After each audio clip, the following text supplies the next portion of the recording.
Kagulat World. Akala ng Thailand, handa na sila.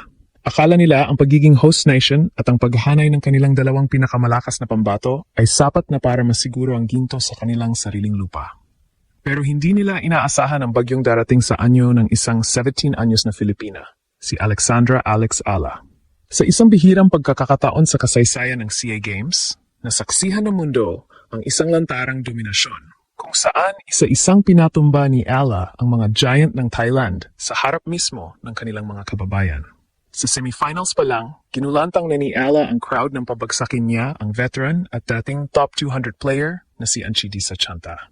Akala ng marami ay doon na magtatapos ang swerte ng Pilipinas. Dahil sa finals, ang naghihintay sa kanya ay walang iba kundi ang Thai superstar at top seed na si Luxika Kumkum. Isang manlalaro na dati nang nakapasok sa top 100 ng mundo at kilala sa kanyang bangis sa court. Pero ang what if ng Thailand ay naging isang malupit na realidad. Paano kung ang batang Filipina na ito ay sadyang hindi kayang talunin? Ginulat ni Alex Ala ang buong mundo nang hindi lang niya basta tinalo ang mga pambato ng host nation. Pinulbos niya ang kanilang moral.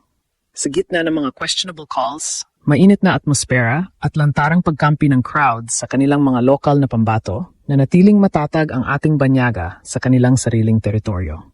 Ito ang kwento ng isang dalagitang pumasok sa lungga ng leon at lumabas na may dalang ginto, habang iniwan ang buong Thailand na nakanganga sa bilis at talino ng kanyang laro. Paano nga ba nagawang i-sweep ni Ala ang dalawang pinakamalakas na pambato ng Thailand sa back-to-back na crucial na laban? Halina't pusisiin natin ang bawat palo at bawat luhang ibinuhos para sa tagumpay na ito.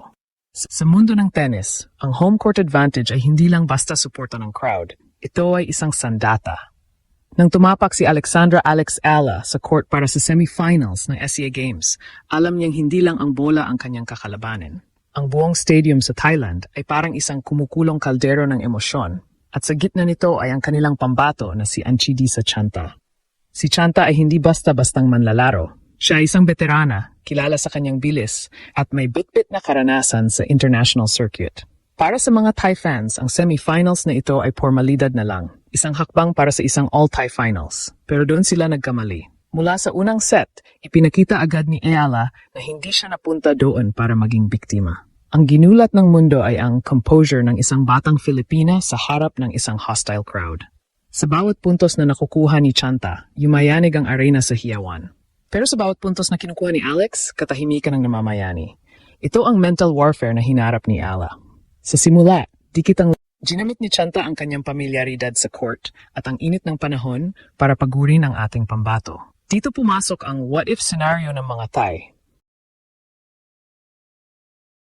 What if hindi kayanin ng stamina ng batang ito ang pressure ng semifinals? Ngunit ang hindi nila alam, si Alex Ala ay hinubog sa mga prestihiyosong academy sa Europe at sanay sa mas matitinding pressure. Sa kalagitnaan ng unang set, nagsimula nang lumabas ang tunay na bangis ni Alex. Ang kanyang mga baseline shots ay tila mga bala na tumatama sa mga kanto ng court. Si Chanta, na kilala sa kanyang depensa, ay nagsimulang hingalin. Bawat palo ni Alex ay may kasamang mensahe, hindi ako natakot sa inyo. Ang agwat sa kalidad ng laro ay unti-unting lumitaw. Habang si Chanta ay umaasa sa mga error ni Alex, si Alex naman ay aktibong kumukuha ng puntos sa pamamagitan ng mga winners. Dito pumasok ang mga controversial na sandali. Dahil host nation ng Thailand, ang bawat close call ay tila pabor sa kanilang manlalaro. May mga pagkakataon na ang bola ni Alex ay malinaw na in, pero ang sigaw ng line judge ay out. Maraming atleta ang mawawala ng focus sa ganitong sitwasyon, pero si Ala, isang matalim na tingin lang sa referee, isang hingang malalim at babalik na siya sa baseline para mag-serve. Pinulbos niya ang momentum ni Chanta hindi lang sa lakas ng palo, kundi sa tibay ng kanyang sikolohiya. Hindi niya binigyan ng pagkakataon ang crowd na makapasok sa kanyang isipan. Nang matapos ang laban sa pabor kay Alex, ang buong Thailand ay tila nabahala. Ang kanilang pangarap na gold-silver sweep ay biglang gumuho. Pinatunayan ni Alex sa semifinals na ito na ang talentong Pinoy, kapag hinaluan ng tamang disiplina, ay kayang magpatahimik ng kahit na pinakamalakas na host nation. Pero ang semifinals ay paunang tikim pa lang. Ang tunay na pagsubok ay naghihintay sa finals. Ang final boss ng Thailand na si Luxika Kumkum. Ang tagumpay laban kay Chanta ay naging babala sa buong bansa ng Thailand. Ang reyna ng court sa araw na iyon ay hindi magsasalita ng Thai, kundi Tagalog. Tututukan natin ang ultimate showdown sa finals laban sa pambato ng Thailand na si Luxika Kumkum at ang mga pagsubok na muntik ng humarang sa tagumpay ni Alex. Matapos ang impresibong panalo laban kay Anchidisa Chanta sa semis, ang buong atensyon ng Thailand ay nakatutok na sa isang layunin. Pigilan si Alexandra Ala sa finals. At sino pa ba ang mas karapat-dapat na humarap sa kanya kundi ang kanilang pambansang pambato, si Luxika Kumkum. Kung si Chanta ay naging hamon, si Kumkum ay isang pader. Siya ay isang dating top 100 player sa WTA rankings at may sapat na karanasan sa Grand Slams tulad ng Australian Open. Sa madaling salita, si Kumkum ang final boss. Para sa mga Thai, ang finals na ito ay hindi lang laban para sa medalya. Ito ay laban para sa kanilang dangal bilang powerhouse ng tennis sa Southeast Asia. Pagpasok pa lang ni Alex sa court, ramdam na ang mas matinding tensyon kumpara sa semis. Ang hiyawan ng crowd ay mas bingi at ang init ng araw sa Thailand ay tila nakikisama sa pressure.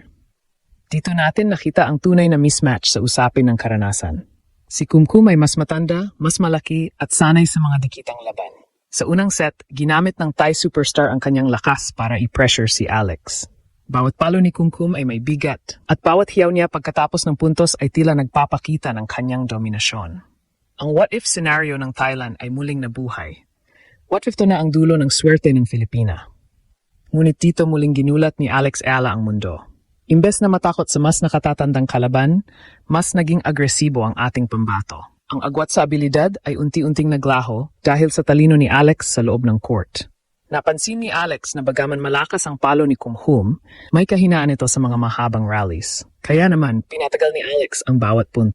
Pinatakbo niya ang Thai legend mula kaliwa pa kanan hanggang sa ang bilis ni Kumkum ay magsimulang bumagal.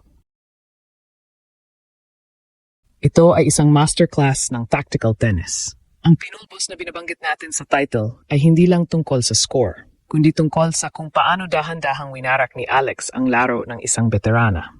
Pero dito napatunayan na ang tunay na champion ay hindi nababasag ng daya o bias. Sa halip na mag-iskandalo, tinalikuran ni Alex ang umpire at huminga ng malalim. Sa bawat nakaw na puntos mula sa kanya, bumabawi siya ng dalawang mas matitinding winners. Pinulbos niya ang kumpiyansa ni Kumkum sa pamamagitan ng pagpapakita na kahit tulungan pa ito ng mga officials at ng crowd, hindi pa rin nila kayang tapatan ang kalibre ng kanyang laro. Habang papalapit ang laro sa huling set, isang katotohanan ang unti-unting tinatanggap ng Thailand. Ang kanilang reyna ay tila mawawalan ng corona